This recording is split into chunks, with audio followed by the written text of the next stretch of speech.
नमस्कार मित्रों। इतिहास का एक ऐसा युद्ध जिसने एक निर्दयी, कठोर और खूंखार राजा को महान सम्राट बना दिया। जी हाँ मित्रों, हम बात कर रहे हैं चंद्रगुप्त मौर्य के पोते अखंड भारत के महान सम्राट अशोक की।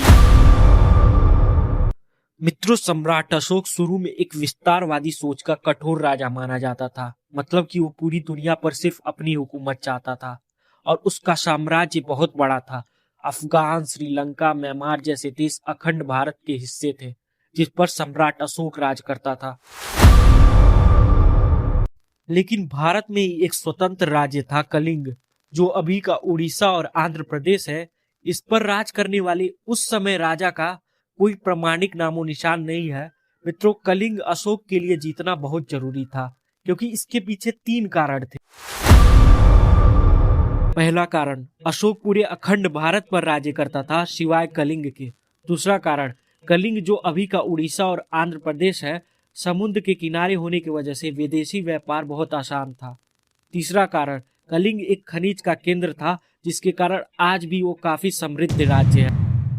मित्रों, कलिंग का भयानक युद्ध 261 ईसा पूर्व में सम्राट अशोक और कलिंग के बीच हुआ, जिसमें 1 लाख लोगों की जान गई, 3 लाख लोग घायल हुए और 1.5 लाख लोगों को बंदी बनाया गया। विजय अशोक की हुई। मित्रों, आप ये जानकर चौंक जाएंगे कि कलिंग में एक नदी थी जो पूरी खून से लाल हो गई थी।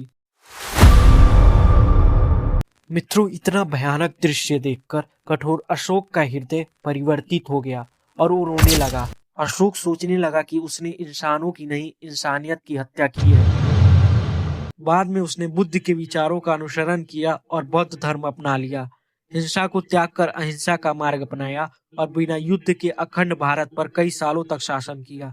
शिलालेखों और स्तंभों के जरिए उसने संदेश फैलाए जो हमारे देश के अभी तक धरोहर बने हुए हैं। मित्रों, ये थी एक निर्दयी से महान सम्राट की कहानी। ऐसे ही नॉलेज के लिए हमारे चैनल अभी टॉक्स को सब्सक्राइब करें।